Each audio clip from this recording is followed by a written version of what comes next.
si kibonerezo kubanga oba nga tonasangibwa na musango. N'olwekyo bwe baba nga bakakasa nti ojja kujja tewandibaddewo n'okuteekawo ne ssente n'emu.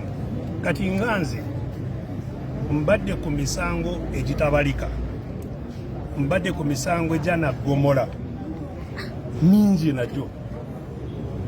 Bampaabira okulya mu nsi olukwe mirundi 2, bampaabira ogw'obutujju, bampaabira ogw'okukaka omukwano, bampaabira ogw'okuba n'emmundu mu bumenyi bw'amateeka n'emisango emirala emiyitirivu gye bakanteekako.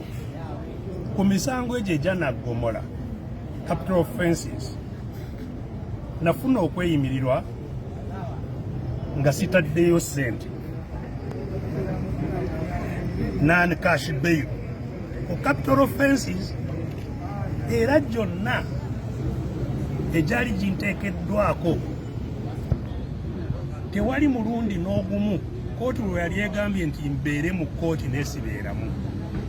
Emirundi emiyitirivu egitabalika, buli lwenjagalibwa mu kooti mbeerawo kutuusa omusango bwe gugobebwa oba abaagwaba ne bagugjayo, n'egimu bagijjayo nga tebantegeezezza.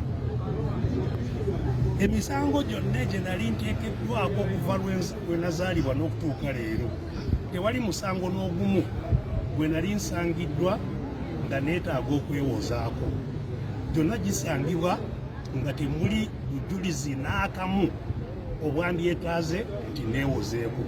Ekitegeeza emisango gino gyonna si misango gya bumenyi bw'amateeka, wabula amateeka gakozesebwa okutulugunya be batayagala oba abalina endowooza etakwatagana n'eyaabwe oba ababawakanya. Kyekigendererwa ky'emisango gino gyonna. Kale nno n'omusango guno bwe gutyo bwe gwantunuuliddwa, naye okuteekawo obukadde 3 kibadde kibi nnyo. Nsuubira nti abalamuzi abalala oba oliawo bajja kweddamu n'eggwanga lyaffe lisaanye libasitukiremu, kubanga bino bye bimalako bannansi emirembe. So CBS FM.